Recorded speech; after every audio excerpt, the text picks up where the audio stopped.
Ada cerita tentang hadis itu kan hadis yang Nabi kata, siapa baca surah, siapa nak lihat, siapa nak tengok hari kiamat seperti mana dia melihat dengan mata kepala dia sendiri. Belum ada hadis. Cuma kita cerita pasal bagi salam semalam kan. Okay. Dia satu ketika, satu hari dalam hadis yang sahih, Nabi antara apa, biasanya sahabat tengok, sahabat nampak, kita cerita bab beriman pada malaikatnya. Kadang-kadang bila Jibril datang kepada Nabi tu, sahabat nampak Jibril ni nampak dalam rupa yang manusia lah, rupa manusia. Dalam rupa manusia. Tapi ada kala tak nampak. Jibril ada di tepi Nabi tapi tak nampak. Antara contoh hadis ni ketika ni, Nabi ada di rumah Aisyah, saya ada tina Aisyah. Kita pergi mesti dah pergi umrah. Boleh. Di kubur Nabi tu kan ada 3 pintu, kita lalu raudah tu. Ada 3 pintu. Dia sebenarnya rumah Aisyah tu di tengah-tengah, tu pintu tengah. Bukan maksudnya dia, walaupun dia tulis di atas tu pintu atas tu kubur Sayyidina Abu Bakar belah kanan, Sayyidina Umar belah kiri, Nabi tengah. Bukan macam tu. Di tengah tu sebenarnya. Di tengah-tengah tu saja. Itulah bilik Aisyah. Dia kubur dia lebih kurang untuk jendela. Kan ada 3 pintu tu kan. 3 pintu emas tu kan. Dia sebenarnya tengah-tengah ni je. Nabi di sini. Sayyidina Abu Bakar duduk di kepala Sayyidina Abu Bakar duduk di pinggang Nabi belah kanan. Sayyidina Umar ni duduk di kaki Nabi. Kepala dia di kaki Nabi. Macam tu. Dia duduk di tengah-tengah. Kita lalu sini kan. Dia ada pagar ni, ada orang Pak Arab duduk berdiri sini jaga kan. Kita lalu sini kan. Dia kat duduk tengah-tengah ni. Mana makam dia memang kat tengah. Tengah tu. Ketiga tu kat tengah. Itu bilik Aisyah. Nabi dia wafat di bilik Aisyah. Di isteri Aisyah ni ketika Nabi wafat umur dia masih 16 tahun. 16 tahun.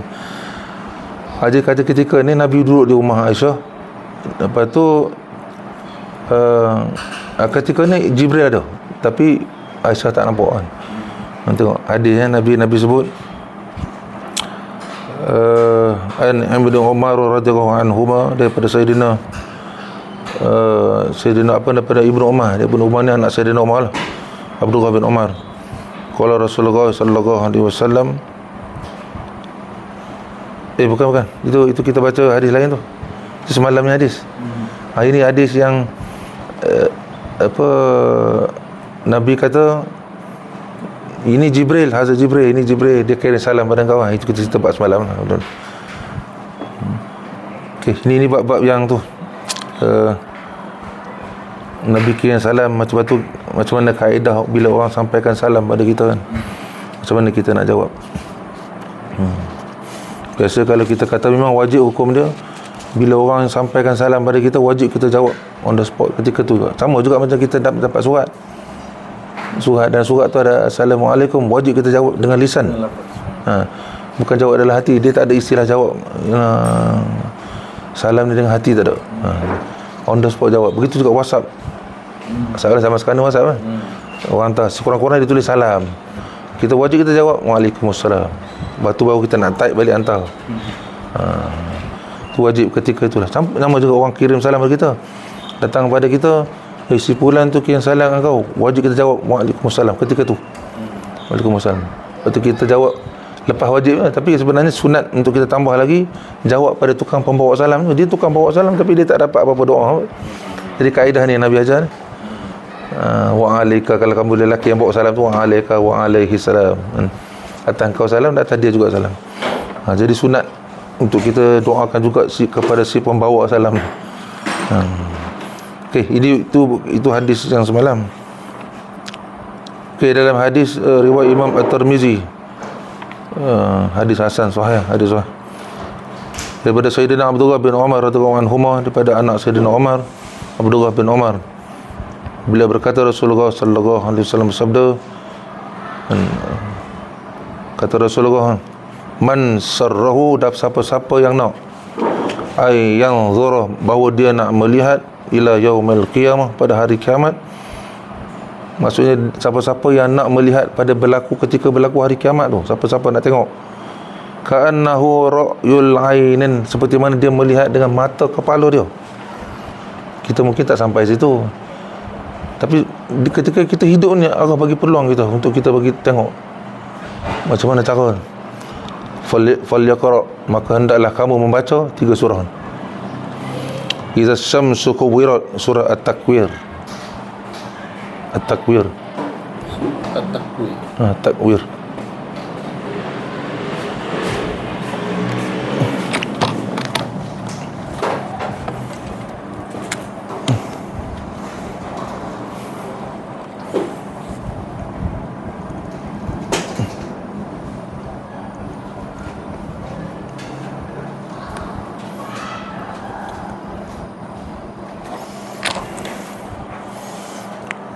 Takwir ni gulung ataupun dihancurkan lah, kita kata hancur, digulung ke, dipecahkan ke. Takwir. Kemudian yang kedua, al-infitar.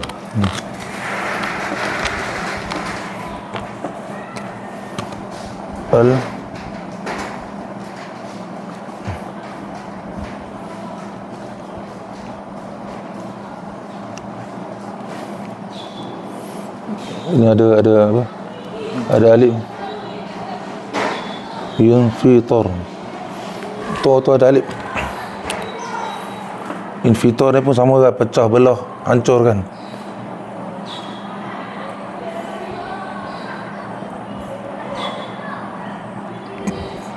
Dan yang ketiga, al-insyiqaq. Insyiqaq.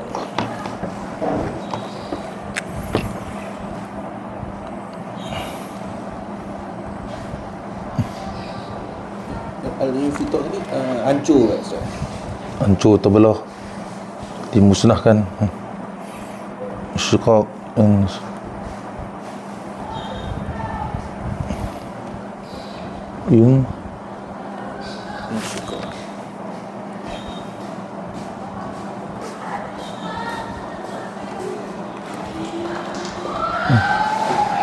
Insyiqaq.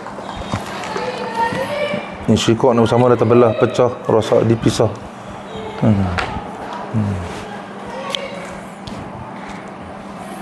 Tiga surah ni.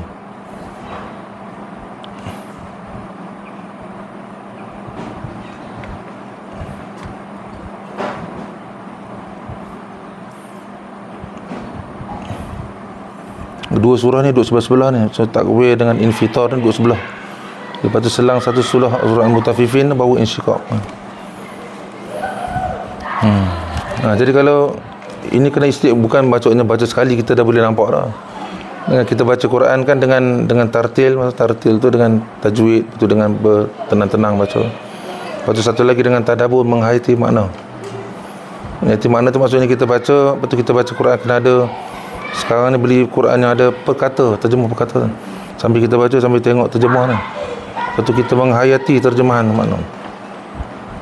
Hayati makna. Lama-lama kau akan buka dalam bentuk macam mana, wallahu a'lam. Sebab Nabi sendiri cakap, seperti kamu melihat dengan mata kepala kamu, macam mungkin kita tengok. Sampai mungkin sebab tu kalau orang yang kan dalam Quran apa sebut ciri-ciri orang beriman kan, apabila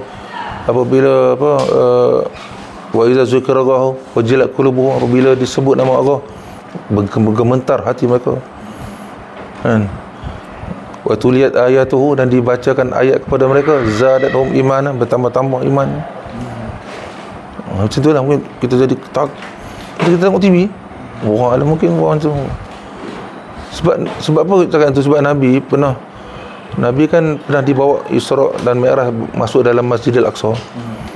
Jadi ketika dia bagi tahu kepada penduduk Mekah, orang musyrikin ni, dia kata macam mana orang pergi perjalanan daripada Mekah, dia orang pergi selalu orang Quraisy selalu pergi berniaga. Dia akan daripada jarak perjalanan daripada Mekah tu ke Masjidil Aqsa sebulan perjalanan, 30 hari. Sebulan pergi, sebulan balik. Sedangkan Nabi boleh pergi malam tu, balik sebelum subuh besok kan. Lepas tu dibawa kata orang yang pernah pergi ke Masjid Aqsa ni, dia tanyakan Nabi, masjid tu macam mana? Masjid Aqsa macam mana? Nabi boleh terang. Dalam riwayat sebut ditayangkan depan Nabi. Orang lain tak nampak dia Dan dia boleh bagi tahu tiang tu, dia Nabi kira dengan jari dia tunjuk. Dia nampak depan. Tiang dia 1 2 3 macam tu. Apa benda dia tanya semua, Nabi jawab dengan tepat. Dapat. Nabi ditanya depan. Kemungkinan Allah bagi kurniaan kita kalau istiqamah ikhlas, kita nak kata apa, dapat kelebihan ni kan. Cuma ni bila Allah bagi kelebihan ni, kita jadi orang yang istimewa. Maksud takut kita terlebih. Bila kita dah tengok keadaan kiamat huru-hara tu, mungkin kita akan jadi orang yang kata apa, yalah orang yang terasa takut pada Allah. Apa benda pun kena istiqamah. Okey.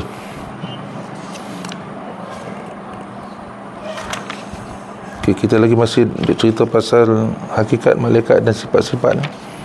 Sampai nombor 3. Nombor 3 muka surat 5.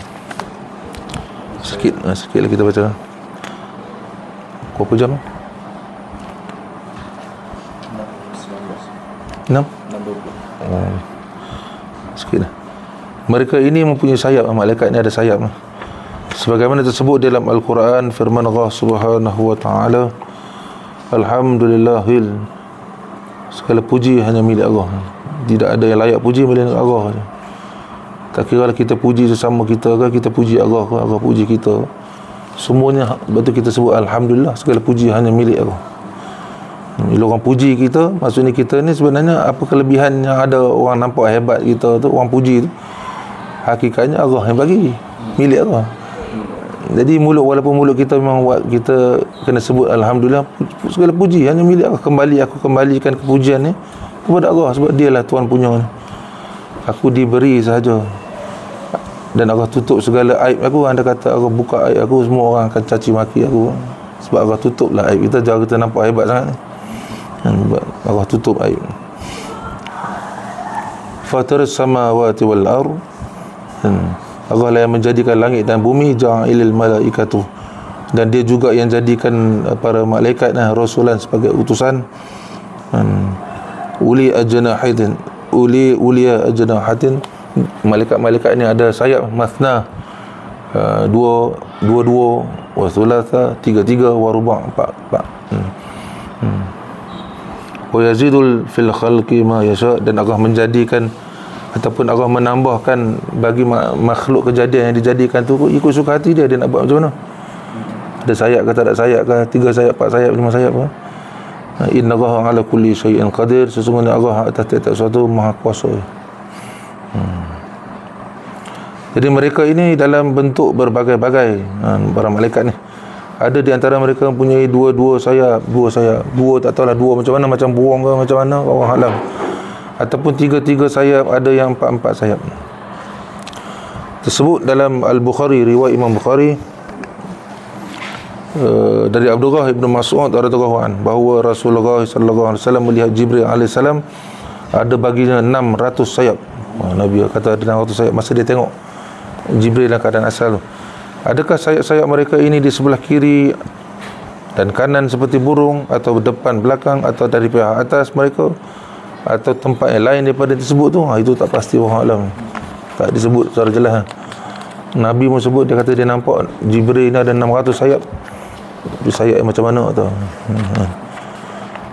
Perkara yang sedemikian ini tidak dinyatakan oleh syarak, tak disebut dalam jelas oleh Al-Quran ke hadis ke. Oleh kerana itu tidak wajib atas kita untuk mengetahui kaifiat, cara sayap dia macam mana, tak perlu, tak penting pun. Cuma patutnya yang wajib kita beriman, malaikat ni adalah satu makhluk yang Allah jadi. Melainkan kita menafikan malaikat, kita menafikan rukun iman, jadi kafir lah. Betul ke malaikat ni ada? Kita dah mula ragu-ragu. Itu ragu-ragu dalam tauhid, dia jadi kafir kan.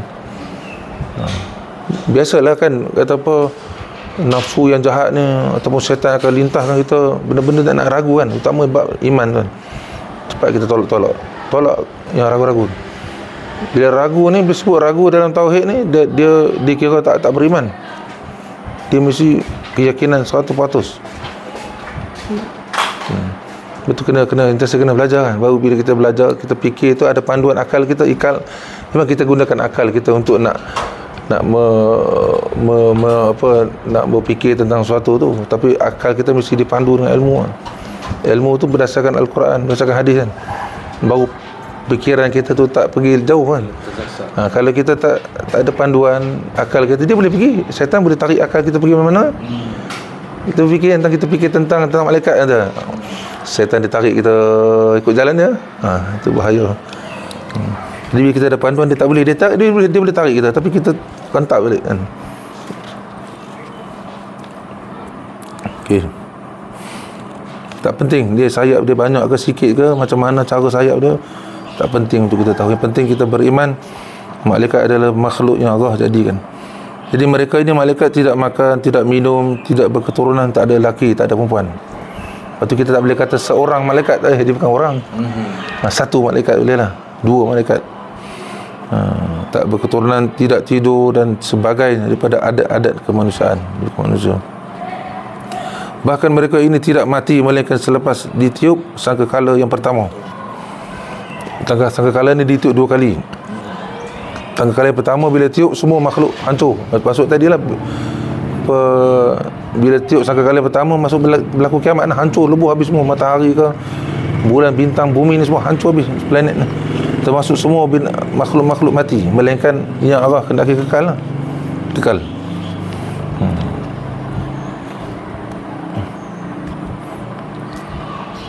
Antara ni kita sebut semalam dalam ni sebut ada 10 benda yang Allah nak kendaki dia kekal. 10.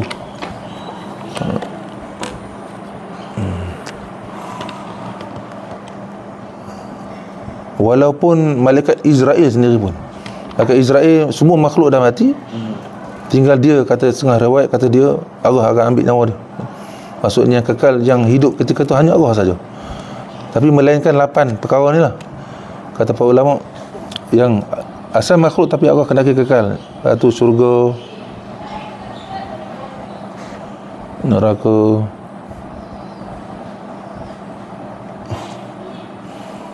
kursi, arash, roh kita tu tak hidup kan. Apa lagi, ajabu zanab ni tulang ekor. Ajabu zanab itu, ajabu zanab tulang ekor. Boleh tengok dalam Google, tulang ekor ni. Dia umpama macam biji benih lah, besok kita tumbuh daripada situ. Allah tumbuhkan kita keluar balik daripada situ. Okey, ajabu zanab ataupun tulang ekor lah, kita ada tulang ekor. Orang putih panggil apa, orang alam tu apa nak tu, tengok dalam Google kan.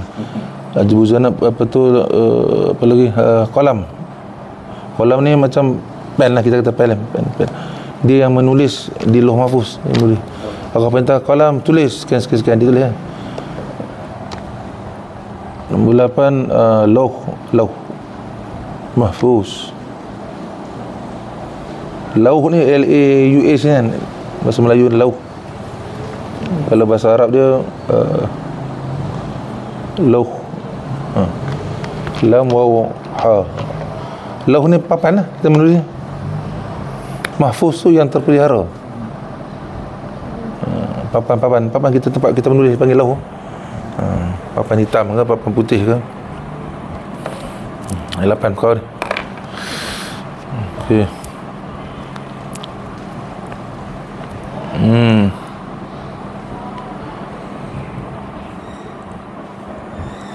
Termasuk peniup sangkakala tu sendiri, apa nama?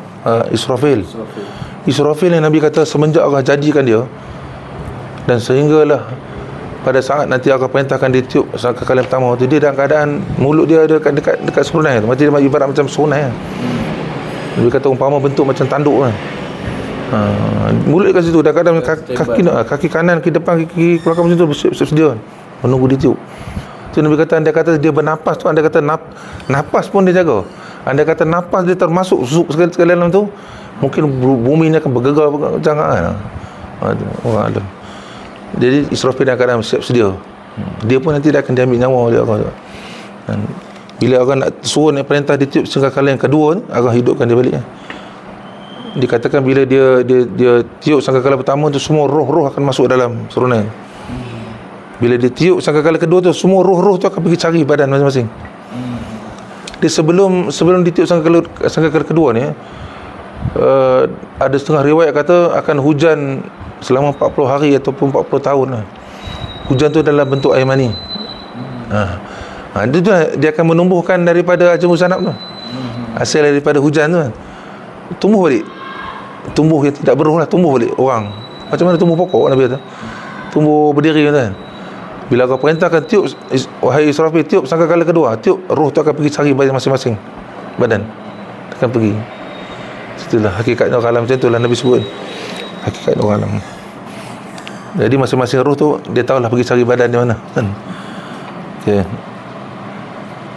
Jadi tiupan sangkakala ni dua kali. Yang pertama hancur, yang kedua kembali jadi manusia balik. Okey, seperti mana firman Allah Subhanahu wa taala, wa nufikha fi sur, dan ditiup akan sur tu atau sangkakala, kita panggil sur. Wa sa'iqa, maka matilah man fis samawati wa man fil ard. Bila ditiup sangkakala pertama tu, maka matilah semua apa yang ada di 7 petala bumi, 7 petala langit, semuanya hancur lebur, mati habis semua. Ila man syaa Allah, melainkan yang dikehendaki Allah hidup. Hakikat dia makhluk juga, tapi akan nak kendaki dia kekal.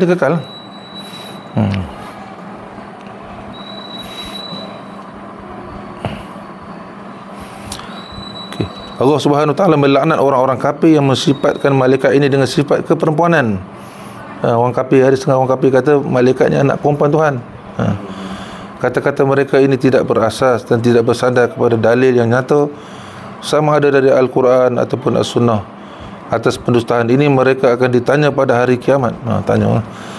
Firman Allah Subhanahu wa taala, wa ja'alul malaikatu, dan mereka menjadikan para malaikat tu, allazina hum ibadur rahmani inatha, akan di kalangan hamba orang kafir yang menjadikan para malaikat tu di kalangan hamba-hamba Allah yang Maha Pemurah tu sebagai perempuan.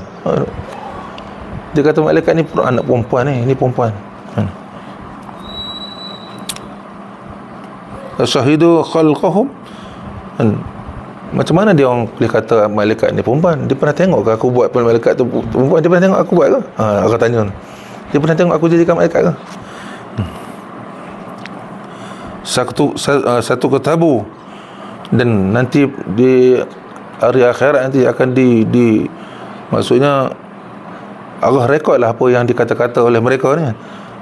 Wa syahadatuhum, akan penyaksian mereka tu, wa yas'aluhum, Allah ditulis oleh para malaikat akan kata-kata mereka ni, kepahaman mereka ni besok di akhirat akan dipertanggungjawabkan, akan ditanya oleh Allah.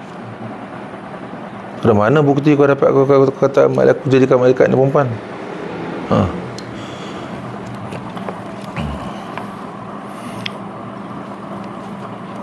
Okey, yang kelima tu, para malaikat tu, inilah sah. Apa ni? Yang kelima tu, mereka ini para malaikat dikurniakan kemampuan untuk bertukar rupa bentuk yang berbagai-bagai rupa. Kebiasaan malaikat dia akan jadi benda yang baik-baik lah. Orang-orang sekala kadang-kadang dia datang dalam keadaan sebagai minta sedekah ke, nak uji kita kan. Di Mekah terutamanya biasa kan. Kalau tak Mekah, di tempat-tempat kita ni pun ada, cuma kita tak tahu. Kadang-kadang dia datang tu bukan atas dasar dia nak datang apa perintah, nak bagi pahala, nak bagi kelebihan pada kita. Dia datang ketuk rumah kita, dia tak minta baju kita tengok compang-camping kan. Dia tiba, boleh tak bagi saya satu segelas air? Ketika itu kita kata, tu sebab dalam hadis Nabi sebut, janganlah kamu hampakan orang yang meminta tu walaupun segelas air. Dia tak minta, jangan kita halau tu. Dia akan uji kita. Orang beriman dia akan pandang di sudut tu. Kesian apa kan. Kita pun tahu, kita dengar, Nabi kata jangan hampakan orang yang meminta ni walaupun segelas air.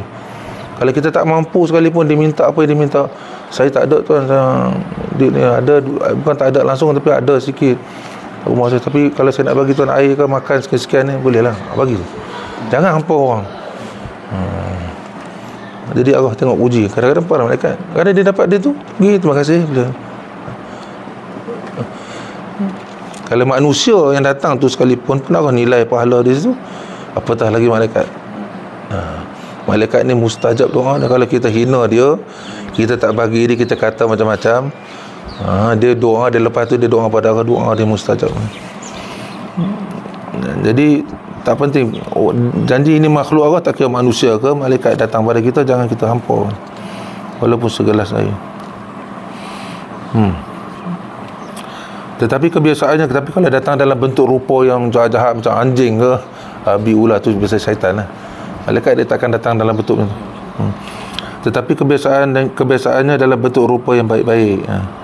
Telah sabit demikian ini dalam Al-Quran dan sunnah yang sahih, dalam hadis tersebut dalam surah Maryam bahawa Jibril AS turun kepada Maryam dengan perintah Allah Subhanahu Wa Taala dalam rupa bentuk manusia yang soleh, serta mengkhabarkan kepada Maryam dengan perkhabaran yang mengembirakan, iaitu kelahiran Nabi Isa AS, seperti mana firman Allah Subhanahu Wa Taala, wa dzakur fil kitab, dan telah diceritakan dalam kitab akan kisah Maryam izin tabatat, iaitu dia ketika dia mengasingkan min ahliha daripada keluarga dia, ketika dia dah mengandung kan, lari dia mengasingkan diri, makanan syarqiyan, daripada tempat yang kata jauh belah-belah timur ni, menghala ke timur.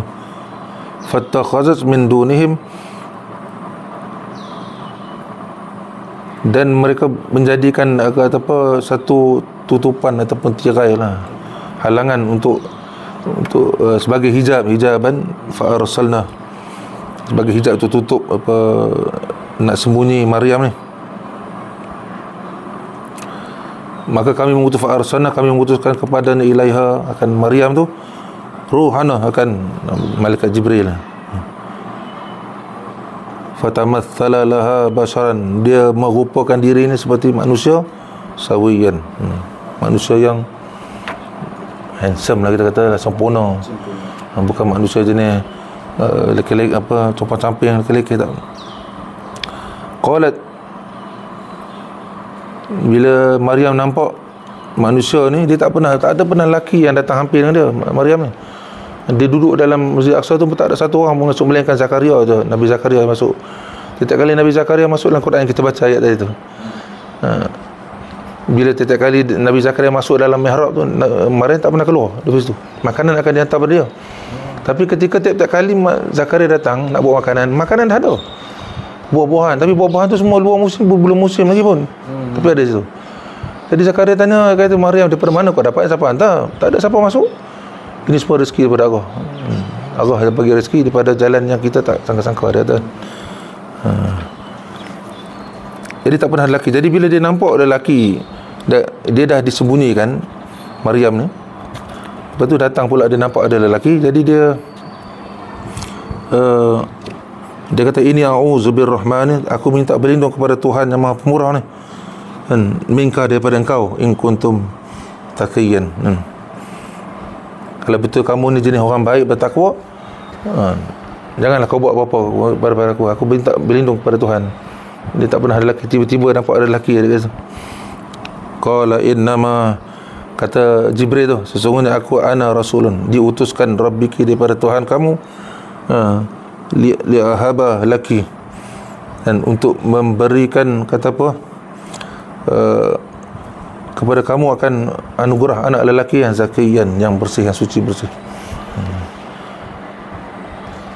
Nak bagi tahu kepada kamu bahawa Allah akan bagi kepada kamu akan satu anak lelaki yang suci bersih. Nama-nama ni pun Allah bagi. Maryam ni pun ketika dia minta mak dia Hana, aku nak satu anak lelaki, yang aku nak, bila anak lelaki ni aku nak kata apa, nak wakafkan anak aku dekat rumah Baitul Maqdis. Dia wakaf, kita boleh buat. Tapi kalau kita boleh wakaf anak, macam contoh macam Imam Syafi'i, mak dia wakafkan dia untuk kerja agama, bukan hak kita. Selama ni kita dah mengaku, kenapa kau tak balik kampung, kenapa lama tak balik kampung, kenapa lama tak telefon ke apa. Jadi kita Kalau kita wakaf, kita tak ambil tahu dia. Kita wakaf pada jalan Allah. Aku wakafkan anak aku untuk kerja agama. Jadi sama juga. Dia minta anak lelaki supaya aku boleh wakafkan anak aku duduk dalam menguruskan Baitul Maqdis. Tiba-tiba aku tak bagi lelaki, aku bagi perempuan. Dia bersalin tadi tu, kenapa aku minta anak lelaki kau bagi anak perempuan? Jadi Allah kata, aku bagikan kepada kamu anak yang dilindungi Allah, keturunan dia daripada gangguan syaitan, dan darjat dia tinggi di sisi aku. Nama dia Maryam. Allah bagi nama Maryam. Sama juga Isa ni, Allah bagi nama Isa. Nama-nama yang tak pernah dibagi oleh Allah sebelum ni. Okey, Allahu a'lam.